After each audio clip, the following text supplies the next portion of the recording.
Assalamualaikum warahmatullahi wabarakatuh.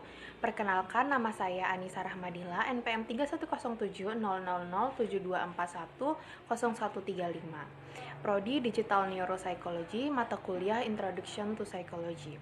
Di sini saya akan membahas sebuah buku yang berjudul Peran Neuroscience dalam Memahami Proses Mental dan Emosi pada Manusia.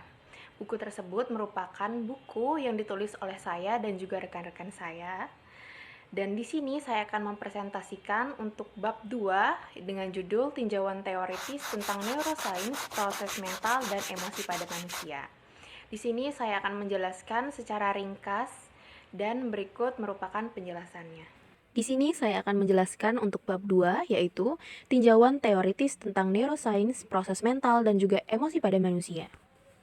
Yang pertama terdapat latar belakang, sistem limbik dan emosi, struktur otak dan regulasi emosi, teori emosi dalam psikologis dan neuroscience, amigdala dan persepsi ancaman, interaksi kognisi dan juga emosi, hormon dan emosi, peran neurotransmitter dalam emosi, kesimpulan, dan terakhir adalah daftar pustaka.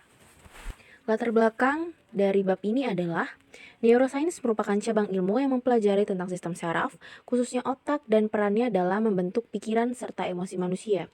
Dalam beberapa dekade terakhir, kemajuan teknologi telah menemukan para ahli untuk memahami bagaimana proses mental seperti berpikir, mengingat, merasakan, emosi terjadi di dalam otak. Proses-proses ini tidak hanya melibatkan aspek psikologis, tetapi juga berkaitan erat dengan aktivitas biologis dan kimiawi di sistem saraf. Oleh karena itu, penting untuk meninjau teori-teori yang menjelaskan hubungan antara neuroscience, proses mental, dan emosi guna memperoleh pemahaman yang lebih utuh tentang bagaimana manusia berpikir dan juga merasakan.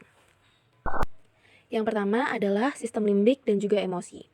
Sistem limbik merupakan jaringan struktur di dalam otak yang sangat amat penting dalam mengatur emosi, motivasi, perilaku, dan juga memori. Sistem ini terdiri dari beberapa bagian, seperti amigdala, hipotalamus, hipokampus, korteks singulet, dan bagian dari korteks prefrontal. Masing-masing bagian ini memiliki perannya sendiri dalam memproses pengalaman emosional manusia. Amigdala dikenal sebagai pusat pengelola emosi, terutama yang berkaitan dengan rasa takut, marah, dan ancaman. Ketika seseorang menghadapi situasi-situasi berbahaya, amigdala dengan cepat mendeteksi sinyal tersebut dan mengaktifkan respon lawan atau lari.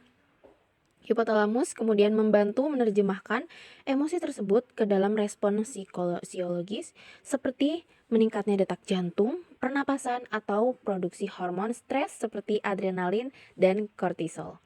Hipokampus berperan dalam menyimpan dan mengingat pengalaman emosional sehingga seseorang dapat mempelajari dari pengalaman masa lalu dan mengantisipasi kejadian serupa di masa depan.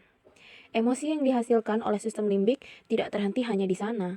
Otak bagian depan, terutama korteks prefrontal, memiliki peran penting dalam menafsirkan dan mengendalikan emosi tersebut secara sadar.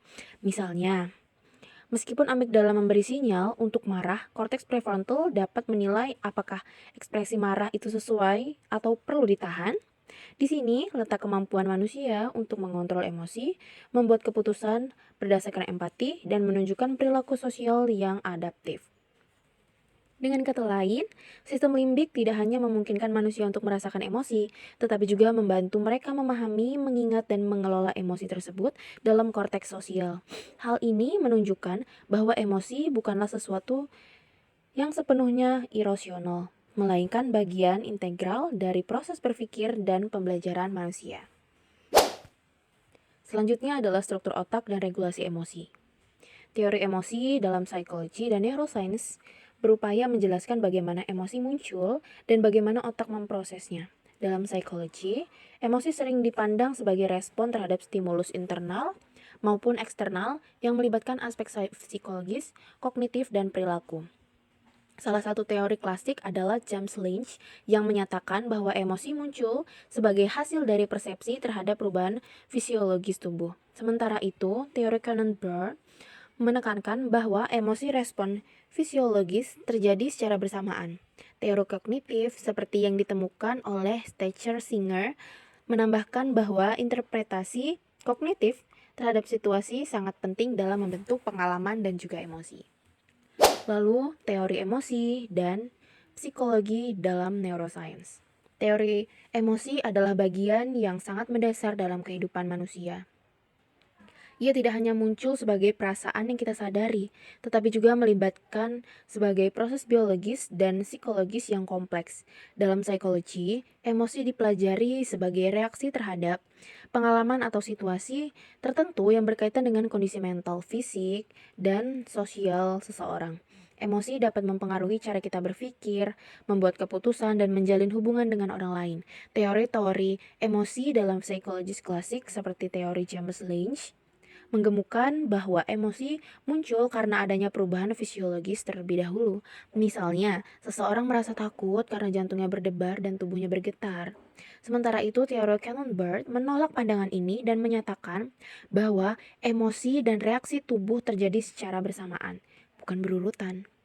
Selain itu, teori Singer atau teori dua faktor yang menambahkan unsur kognitif bahwa emosi terbentuk melalui kombinasi antara horizontal fisiologis dan penilaian kognitif terhadap situasi yang dihadapi.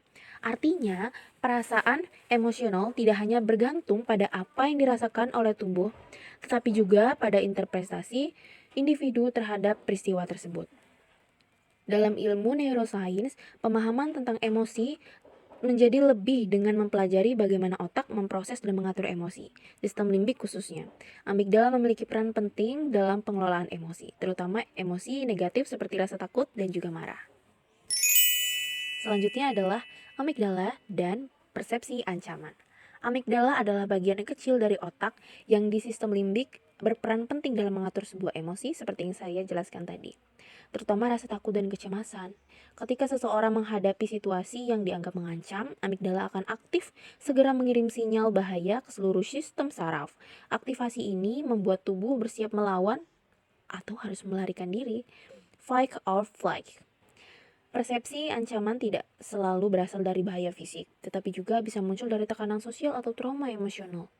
Karena amigdala bekerja sangat cepat dan responsif, seringkali seseorang merasakan takut atau cemas sebelum sempat berpikir secara rasional. Maka dari itu, amigdala menjadi pusat penting dalam memahami bagaimana otak merespons stres dan ancaman di lingkungan sekitar. Selanjutnya adalah interaksi kognisi dan juga emosi. Interaksi antara kognisi dan emosi merupakan bagian yang sangat penting dalam memahami bagaimana manusia berpikir, merasakan, dan juga bertindak. Kognisi mencakup proses mental seperti persepsi, atensi, ingatan, dan pengambilan keputusan, sedangkan emosi melibatkan reaksi afektif terhadap situasi yang dialami, seperti senang, sedih, takut, marah, atau lainnya. Kedua proses ini tidak berjalan secara terpisah, melainkan saling mempengaruhi dan membentuk respon individu terhadap lingkungan. Ketika seseorang mengalami sesuatu peristiwa, emosi yang muncul dapat mewarnai cara ia menafsirkan dan merespon peristiwa tersebut.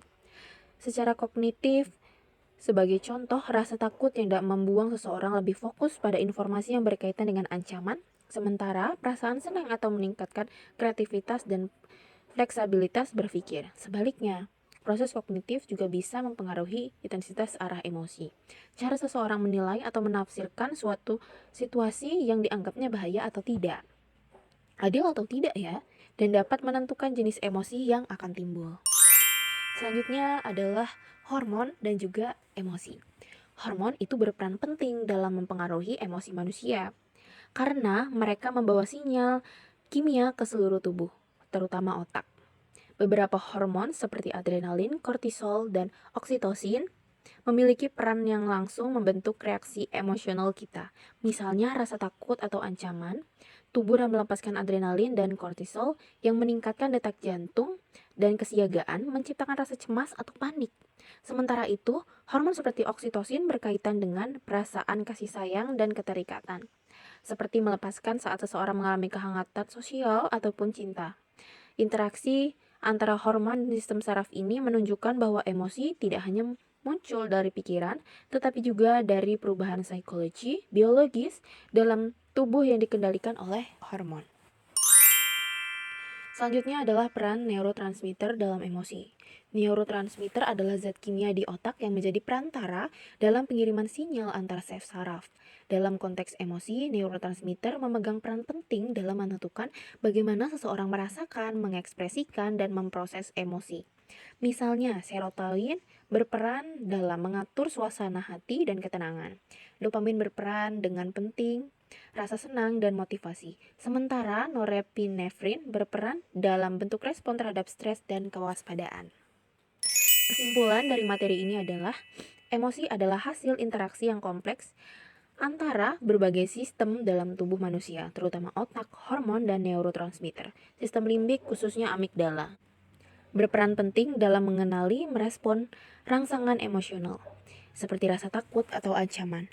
Hormon seperti kortisol dan adrenalin mempengaruhi intensitas reaksi emosional, terutama saat tubuh berada dalam kondisi stres. Selain itu, neurotransmitter seperti dopamin dan serotonin membantu mengatur suasana hati dan keseimbangan emosi. Kognisi dan emosi tidak bekerja secara terpisah. Keduanya saling menghubungkan dalam proses berpikir, mengingat, dan mengambil keputusan. Dengan memahami mekanisme biologis ini, kita dapat melihat bahwa emosi bukan sekedar perasaan, tetapi juga proses ilmiah yang melibatkan banyak sistem dalam tubuh manusia.